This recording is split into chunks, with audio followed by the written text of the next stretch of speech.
Here is the summary of the poem No Men Are Foreign by James Kirkup. In the poem, James Kirkup emphasizes on the theme of equality between men from all parts of the earth. Through several stanzas in the poem, he fosters the image of humankind united by their similarities. In the first stanza, he states how all men share the same earth and the same body. So in this stanza, he asks the reader to remember that no man is different, nor the countries they inhabit unfamiliar. Kirkup then uses the word uniforms to depict different castes, cultures, religion and color that men might belong to. However, he asks them to remember that under different uniforms, they all share the same body and the same earth. Kirkup, in the second stanza, continues with this theme by stating that all men share the same sun, air, and water. They all find sustenance from the crops they grow and starve equally after a long war. Also, Kirkup notes, if you look closely, you will find the same lines of labor on hands that look the same. Kirkup continues listing similarities between men in the third stanza by saying that all men share the same eyes and sleeping habits. They also share the same strength and the same emotions. He concludes this stanza by saying that one will always find men living the same life in every corner of the earth. So, Kirkup asks the readers to remember all these similarities when they are told to hate their brothers. In such a scenario, Kirkup states that it is not a stranger that we betray or hate when we fight them. Instead, since we are the same, it is we who betray ourselves. Kirkup believes that all men are the same, so when one man fights against another, he is fighting against himself. Then he states that when we spread hatred among ourselves and choose to treat someone differently, we do not just degrade ourselves, but also the earth. Our wars pollute the air that we all share. Kirkup now comes full circle when he repeats the first line. This line re-emphasizes the overall theme of equality. Kirkup also uses the line to give a final reminder to his readers to always remember that they are part of a global brotherhood where, despite differences, everyone is the same.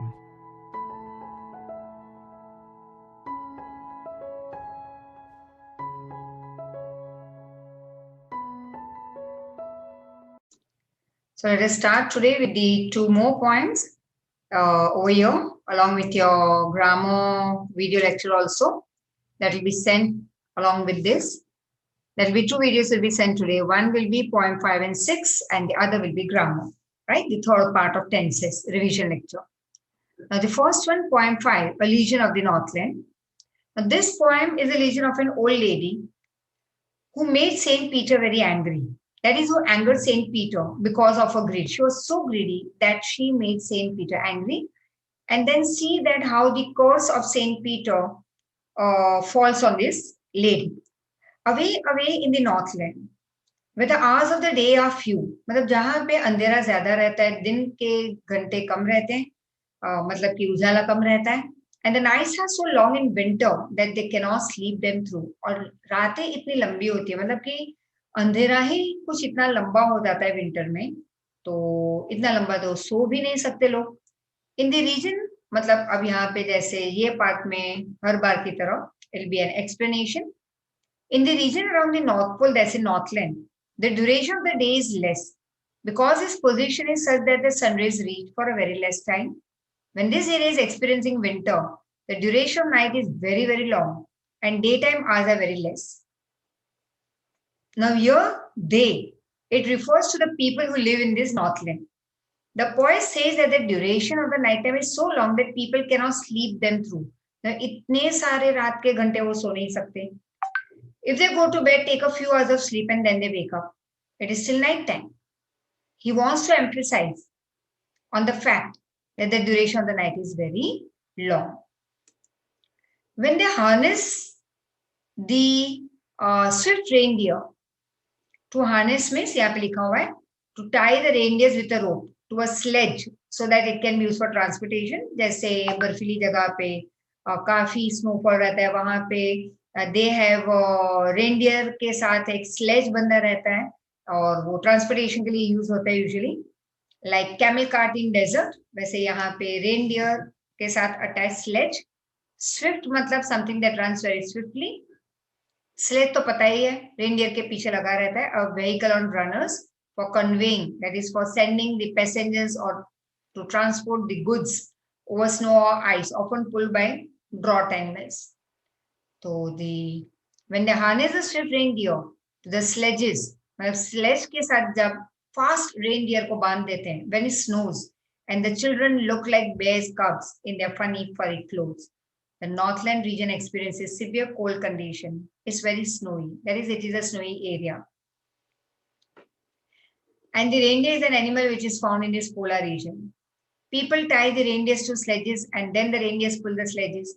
He adds that the children look like the young ones of a bear because they wear funny furry clothes and it's like the furry skin of a bear. They tell them a curious story. I don't believe it's true. And yet you may learn a lesson if I tell the tale to you. मतलब ये हमें ये poet कहते हैं कि बहुत ही कुछ weird सी एक स्ट्रेंज एक क्यूरियस स्टोरी है. तो मैं आई डोंट बिलीव बट फिर भी इससे लेसन सीखने मिलता है हमें. So let me tell you this tale. Tale मतलब story. Once when good Saint Peter lived in the world below and walked about it preaching just as he did. You know अब Saint Peter that is an apostle of Christ or a disciple of fall of Christ, you can say. Preaching मतलब धर्म की बातें कुछ अच्छी सीख समझ देना. Right.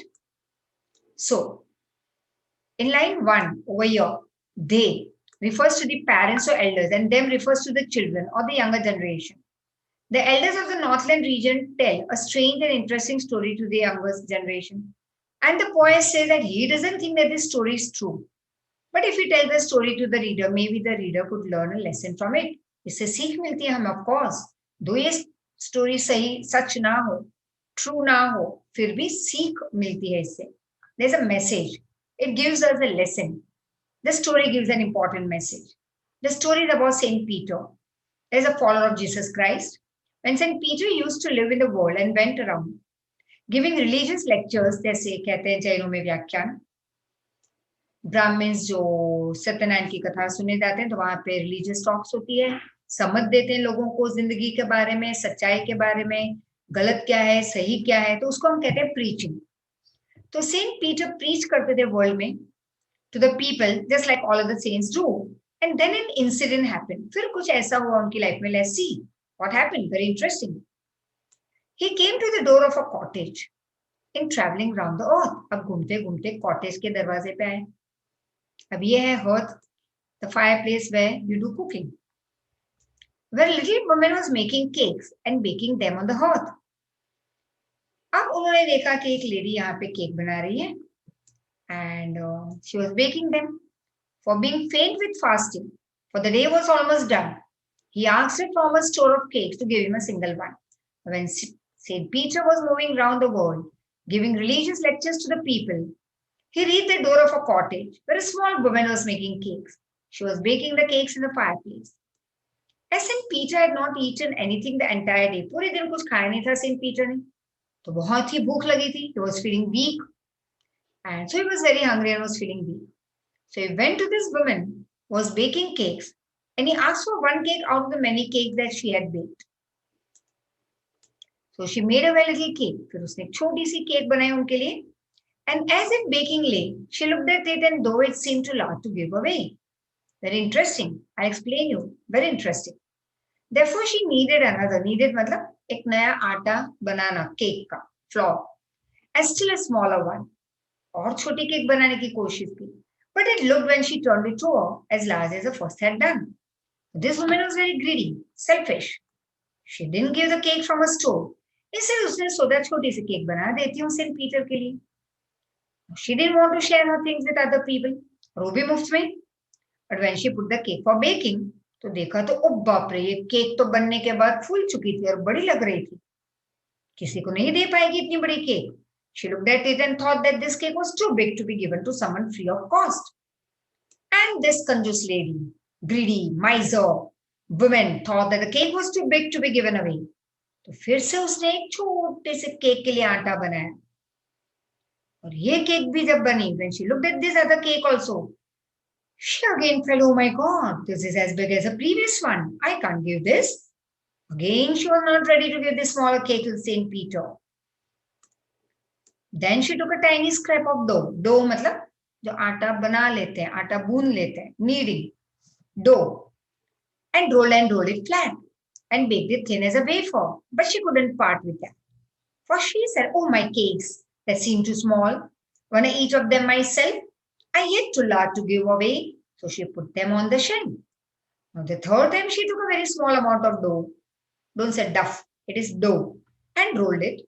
The poet says that she rolled and rolled that dough to give more importance, to lay emphasis on the fact that she rolled the dough and made it so thin like a wafer and baked it. But this lady once again, my God, so greedy that she couldn't give that thin piece of bread also to the hungry saint. The women reasoned that when she ate the cakes, she felt that they were very small. But if she had given them to someone, she felt they were too big to be given away. अभी lady reason कर रही है that जब मैं खाती हूँ छोटा सा टुकड़ा तो लगता है हाँ ये छोटा ही है, वही छोटा पीस किसी को देना है तो उसे बड़ा लग रहा है, तो नहीं दे पाती किसी को कुछ. She put all the cakes on the shelf of her kitchen and she didn't give any cake to Saint Peter. Now Saint Peter got angry. Then good Saint Peter grew angry, for he was hungry and faint. And surely such a woman was enough to provoke a saint. Provoke मतलब किसी को गुस्सा दिलाना. To cause, to get angry, to make someone angry. तो बस इतना enough था. ये लेडी का बिहेवियर जो सेंट पीटर को गुस्सा दिला गया, बहुत गुस्सा. And he said, you are far too selfish to dwell in a human form. That is to live in a human body, to have both food and shelter and fire to keep you warm. Saint Peter became angry. He was very hungry. He was feeling so weak, that is very weak. And this selfish lady was not ready to give even this small cake. This behavior of the greedy woman angered the saint. गुस्सा दिला गया Saint को, बहुत गुस्सा. और उसने शाप दिया इस लेडी को. Saint Peter cursed the woman and said that she was very selfish. She didn't deserve to live in that human body. She doesn't deserve to be a human being itself. He added that God has given her food, shelter, fire to keep her warm. She had become so selfish for all the resources she had. लेकिन कितनी selfish है. उसे भगवान ने इतनी सारी चीजें दी है लेकिन वो उससे अलग होना नहीं चाहती, किसी को नहीं देती. She didn't want to share them with anybody. So what's the use of all these things? And what's the use of being a human being? Now you shall build as a birds do, and shall get your scanty food. Scanty मतलब very very little. By boring and boring and boring. Boring matlab to make hole in the trunk of the tree. All day in the hard dry wood. Then up she went through the chimney, never speaking a word. And out of the top flew a woodpecker, for she was chained to a bird. Ye sharp tha. Saint Peter का on that lady. Saint Peter calls the woman that hence, matlab इसलिए अब तुम बनोगी bird, because she didn't deserve to be in the human body or human form. She shall become a bird, and just like other birds, how they build their houses by making a hole in the trunk of the tree and collect very little food by working hard the entire day. और फिर वही birds पूरे दिन काम कर करके छोटा सा थोड़ा सा खाना घर ले आ सकते हैं. Similarly, she would also work hard in the dry wood all day long and get little food at the end of the day and make a small place for herself to live in. As soon as Saint Peter calls the lady, she did not get a chance to even speak for herself. Because that very moment, she turned into a bird. She flew up to the roof through the chimney and flew out of the chimney in the form of a bird.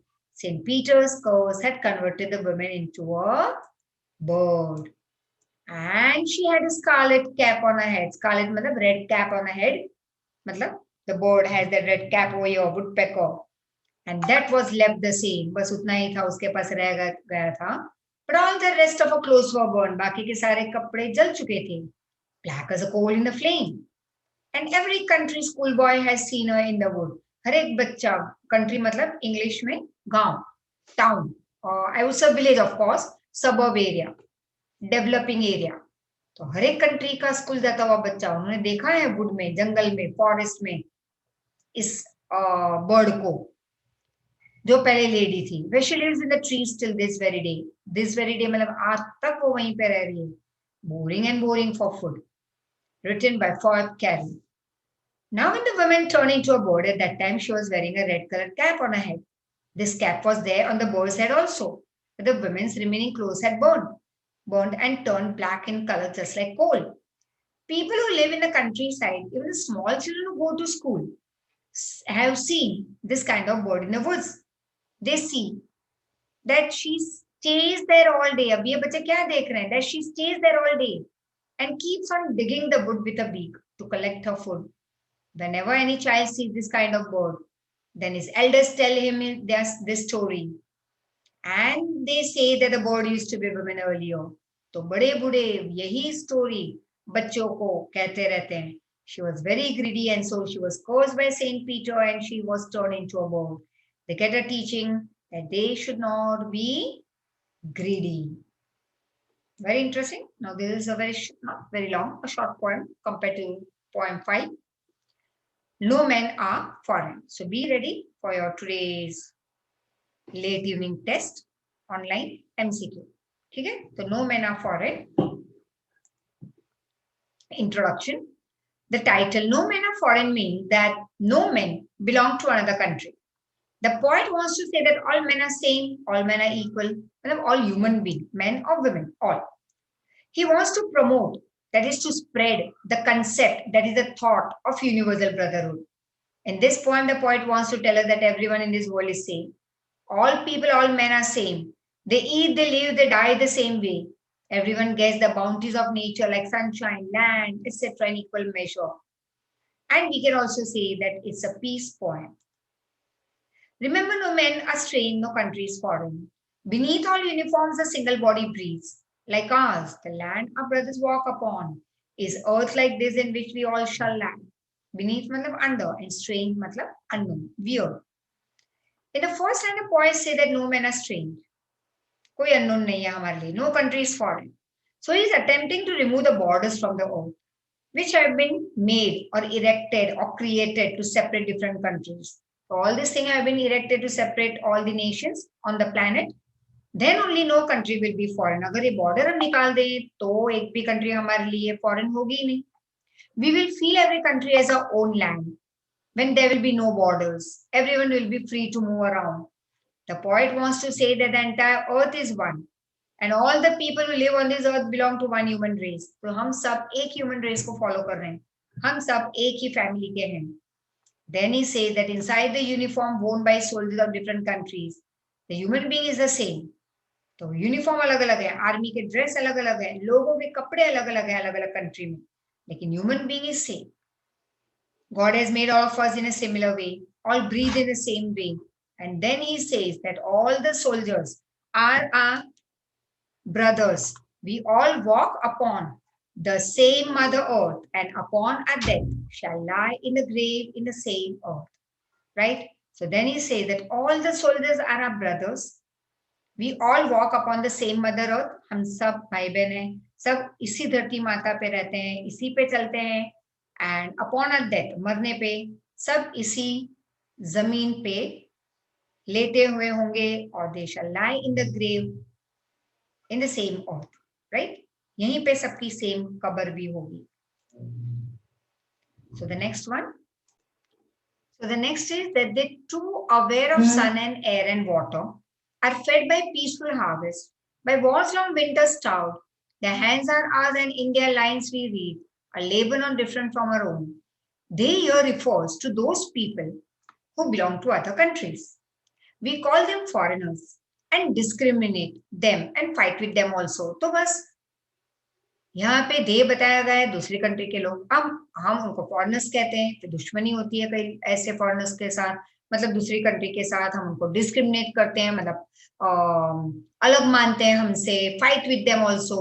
The point say that nature has given all the boundaries, इतना सारा, इतने सारे blessings और कितनी सारी चीजें nature ने हमें दी है, to all the people also, just like he has given to us. Everyone gets sunlight, air, water in equal measure, which means that God does not differentiate between you and me. भगवान ने सबको एक बनाया. God does not differentiate between people from different countries. कि किसी को ज्यादा sun rays दिए, किसी को ज्यादा ठंड दे दी, किसी को ज्यादा पानी दे दिया, किसी को, it's not that way. God has given everything to all on this planet. We all do farming during the time of peace when there is no war, and we live a relaxed life and eat the things given to us by nature. Further, he adds that the way we starve during wars and winter time is the same for those belonging to other countries. अब जिस तरह से हमारे यहाँ हमारे लोग war time और कई बार विंटर टाइम में स्टाव होते हैं, उसी तरह से दूसरी कंट्री में भी यही होता है. Even they don't get food at the time of war, that is at that time. So he wants to say that foreigners who belong to another country and we both are same. उनकी country में भी war के time वही तकलीफ होती है जो war के टाइम हमारी कंट्री में होती है. तो अलग तो कोई हुआ ही नहीं, फिर भी हम अलग अलग एक दूसरे को मानते हैं और दुश्मनी करते हैं, वॉर कर रहे हैं. And then the poet say that even their hands are same as ours. हाथ की लकीरें भी सेम है, हाथ भी सेम है. They don't work with their feet, they work with their hands. They don't eat with legs, they eat with mouth and they take the support of hands. So they work very hard just like we do. He's giving all these examples to convey, that is, give us the message to the reader. There is no difference in us and the people belonging to another country. Remember, they have eyes like ours that wake or sleep, and strength that can be won by love. In every land is common life that all can recognize and understand. The poet asks the reader to remember something. He says that we should keep in mind that the people of another country who we think are to be our enemies have been gifted by God, blessed by God, bestowed by God with similar appearances like us. God has given them eyes like us, which open when awake and close when we are asleep. Similarly, He has also given them strength which we can win through love. Then He says that in every country, in every land, there is one common thing, that is life. Life means all the things that are living. And if we can recognize them, and if we can understand their feelings and realize that they are like us, then there'll be no wars, no fight between us, right? तो हम सब में सब कुछ common है, right? हर एक country में human being same है, सिर्फ स्किन का टेक्सचर अलग, बाल का कलर अलग, टेक्सचर अलग, बाकी तो सब कुछ वही है. जमीन भी वही, आसमान भी वही, सूरज भी वही और चांद भी वही. फिर भी हम फाइट करते रहते हैं. भगवान ने जो चीजें हमें दी है वो इक्वल है, कुछ अलग नहीं दिया है. Still we keep on fighting and we make each other our enemies. And let's remember, whenever we are told to hate our brothers, it is ourselves that we shall dispose, that is, dislodge or deprive, betray, condemn, matlab hate and cheat. Remember we who take arms against each other. Now the poet says that we should remember that whenever someone tells us to hate a person from another country or to think him as our enemy, and whenever we think someone to be an enemy, then we deprive ourselves. We are cheating our own self. We are hating ourselves. We are condemning ourselves. He says that we should stay away from such negative thoughts. We should not consider anyone to be an enemy. During a war, both the parties must bear the loss. मतलब war के time पे दोनों को loss हो रहा है. ऐसे नहीं कि भाई एक ही पार्टी के मर रहे हैं, दूसरी कंट्री के कोई मरा ही नहीं, सब हट्टे कट्टे खुश खुश है. लॉस दोनों और है, पैसे का, ह्यूमन बीइंग का. And that's why the poet say that war is not in our favour. ये अच्छी बात नहीं है किसी के लिए भी, किसी भी कंट्री के लिए ये बुरी ही बात है. And there should be no negative thoughts which should be, don't build up wrong thoughts for other country people. He says that whenever we pick up any weapon against someone, we should remember one thing. What? कि सामने वाला भी हमारी तरफ वही करेगा. So it is human earth that we defile. Defile means we are polluting. तो हम लोग इस earth को dirty कर रहे हैं, pollute कर रहे हैं. A hells of fire and dust outrage the innocence. Dust outrage the innocence मतलब violate, that is destroy the purity. तो इस earth की purity को हम destroy कर रहे हैं. Of air that is everywhere our own. Remember, no man are foreign, no country is strange. So we should keep in mind that whenever we pick weapons against any person, we make the earth dirty, because weapons kill people and their bodies which fall on the earth make it dirty. Whenever war happens, it leads to a lot of bloodshed, fire and death. These dead bodies accumulate on the earth and it makes it impure. तो earth हमारी खराब होती जा रही है. The fire of war which erupts, और जो आग निकलती है war के समय, जो धुआं निकल रहा है, the smoke which comes out, the dust which fills the air, it is so dirty that it pollutes and outrages the purity of the air. और हमारी air जो pure है, वो pollute होती जा रही है, खराब होती जा रही है. With all this saying, the poet wants us to give a simple message that we should not indulge, that is, don't involve in war. Finally, he ends the poem by writing the first line in reverse and saying that remember, no man are foreign and no country is strange. So go through the MCQs, question answers in the notes that's provided. Still, if any doubt, feel free to give me a call. Thank you so much. And yes, you'll be also having your grammar video today. So follow it, right? Thank you so much.